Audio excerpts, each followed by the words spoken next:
کہ شہد سے علاج۔ حضرت عائشہ نے بیان کیا کہ نبی کریم صلی اللہ علیہ وسلم کو شیرینی اور شہد پسند تھا۔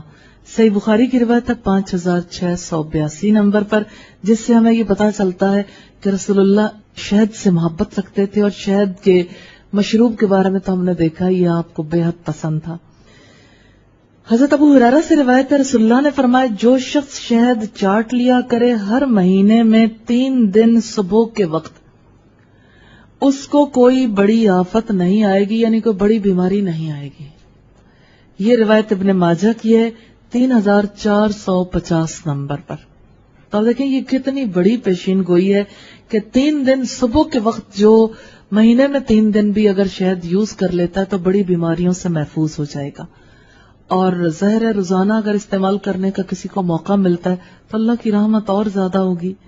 حضرت جابر بن عبداللہ سے روایت ہے کہ رسول اللہ کے پاس شہد کا تحفہ آیا، آپ نے ہم سب کو چاٹنے کے لیے تھوڑا تھوڑا بانٹا۔ میں نے اپنا حصہ لیا، پھر میں نے عرض کیا یا رسول اللہ تھوڑا سا اور لے لوں؟ آپ نے فرمایا اچھا۔ ابن ماجہ کی روایت ہے 3451 نمبر پر۔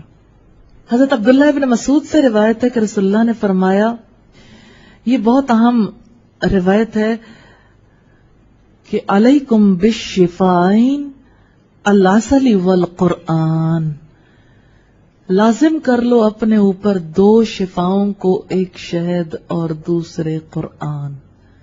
تو شہد سے بھی شفا ملتی ہے، اور قرآن حکیم کے بارے میں رب العزت نے فرمایا شفاء لما فی الصدور، شفا ہے جو کچھ سینوں میں ہے، یعنی انسان کے دلی امراض کی یہ شفا ہے۔